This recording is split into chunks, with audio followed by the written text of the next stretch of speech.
files on TV, which really was, does that answer that question?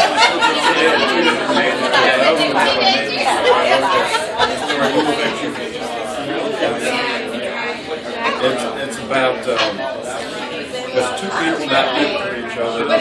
Sets the background is on board, campus unrest, and the Woodstock Horses Aquarium Fair, long 1969.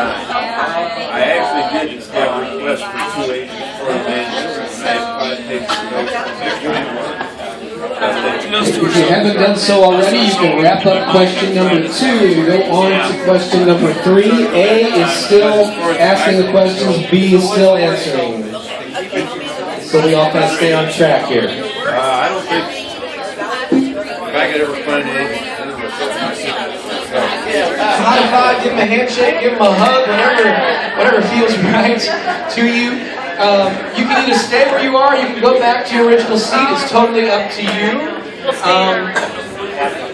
Before we take a break, let me kind of get everybody to quiet back down again, and let me just ask some questions here. Before we do this real quick. Oh, my water bottle's there. So what the heck is that? A couple of things. I have a clipboard here with a sign-up sheet. I would be happy to send you a PDF of my PowerPoint slides and also another, like a PDF copy of the worksheet in case you want to print it off and do this exercise and share it with your friends. And so, even though I've had to scribble in some. If the top of these sheet, these things say music or some other thing, just ignore that. I know that everything that is written down here will be from this day. So I'm just going to pass this around. Or I can put it back here on the table and have people decide it. What would be better? Let's pass it around. Yes, I'm going to pass it around, and let's make sure it keeps moving, if you could, and then maybe if you can end up at that table or this one here. I'm going to start there, and so they're very, very, very nice. So let's just share a little bit, some thoughts. What did you gain from this exercise? What kind of insights did you have? Who would like to offer something? Yes. Paula was awesome in letting me realize that she's so funny. The most selfish part of all of myself is feeling like it's selfish to take time to work on my craft. Mm-hmm. It's not necessarily getting it out there. It's getting it finished to get it out there. Oh wow! So it's so like all your other life responsibilities. Being a wife, a mother, and a worker, and yeah. If I focus on me and my little project here, I'm somehow denying my kids, my right. husband, Then I'm not worthy family. of taking that time away from others. Right. And so, is that an empowering principle? Yeah. So can anybody relate to that? You feel selfish in spending time on your art, but you have so many other demands for your time. But does it make you a better person to deny yourself that? No, it doesn't. Right. I'm happier when I'm writing. Right. So if you were to even carve out a little time on a regular basis, whether it's every day or every week or whatever it is, if you were fulfilling that, would that put you in a better place to serve those other people in your life? She said yes. She nodded affirmatively. Give her a round of applause for coming to that conclusion there. That's awesome. Any other insights that you had, realizations? Anyone? Did anyone here have a feeling that, wow, I'm not alone in this. My partner has the same issues that I have. How many of you experienced that? That's really a great... and actually, Brad and I were having a conversation during the exercise where... because often I do this workshop for creative people of all types. It's usually called, the title of the book, The Empowered Artist. So I have visual artists, I have musicians and actors and different people and writers.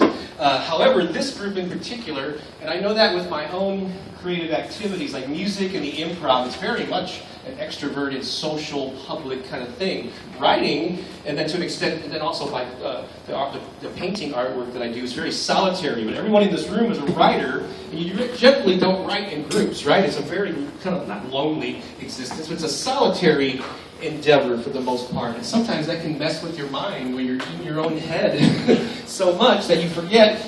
I'm not the only one wrestling with these issues. Other people are too. So I think this is great, just to interact with people, get away from the computer. Well, at and the chair. same time, it also shows you how other people are just as involved as you are. So other people are just as what? Just as wrapped up in their work as you are. So it's to the other.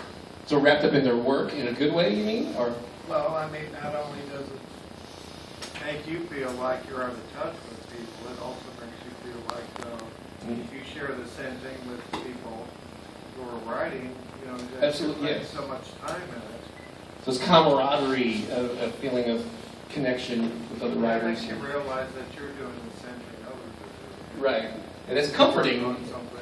as opposed to I'm doing this all by myself and I'm alone and all that. I think I saw a hand go up from you in the aisle. Yes. Well, I was just going to say that I agree with this lovely lady, and I really think everything is either love or fear, and I think that, a lot of people, in my case, I'm afraid to get started. I've talked about this more than once. I don't have a good literary background, so, that's fear, but fear of rejection. Post office. It's taking an idea and then backing that idea up with action and inspiration to actually create something that exists in the physical world that will last beyond your years here. I think I saw Jerry here. I like to touch people. I like to move them, to entertain them, to make them laugh. Good. And feedback becomes important too. Are they reading what I'm writing? Cool. And to learn about that. He likes to touch people, so look out. I'm sorry. I had to go there. Yes. I would say to encourage others. To encourage others. So yeah, your work is inspirational, I guess. So yeah, so there's different ways that you can impact people too. You can enter. In fact, I did one of my workshops. I tell you about the 3 E's of communication. So one is you educate people. So in your nonfiction books or whatever, I guess you can educate in fiction too. But you're transferring information to people to educate them. One is to entertain them. And so that could be a fantasy, that can be a humor, it could be many ways to entertain people, or fiction certainly.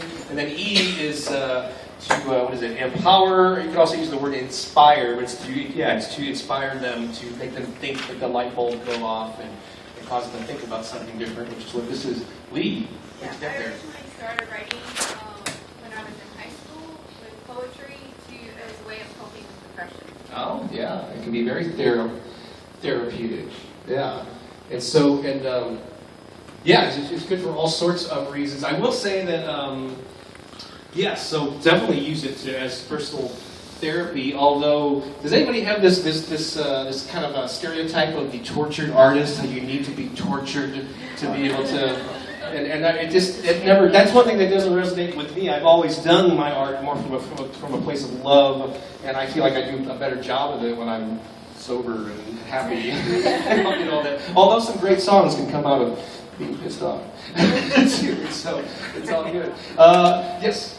I just feel I have stories I want to tell, and hopefully don't bore people with them.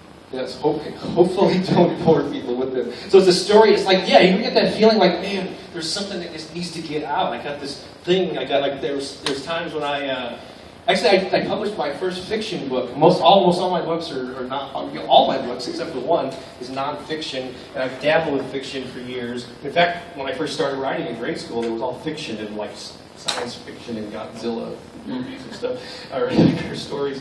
And then I got into the nonfiction thing with music marketing and all that stuff. But I remember there was an idea that I had recently for another fictional book series, and I was thinking about it at night, and actually at the morning I had to run to the computer just to jot down the first opening scene.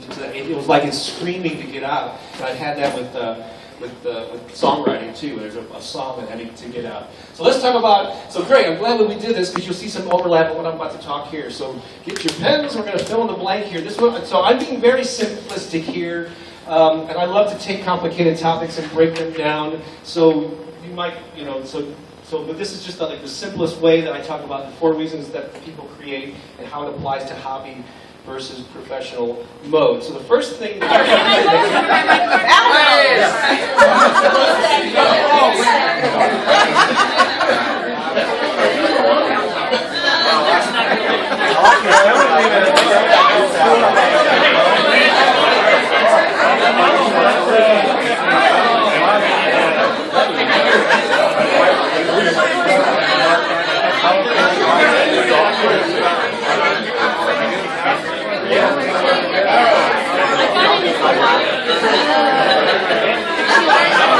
Can I take your picture? No. Yes.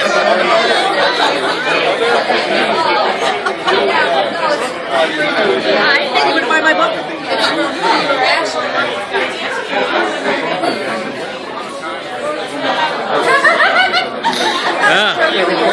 Yes, I'm recording you. very postmodernism.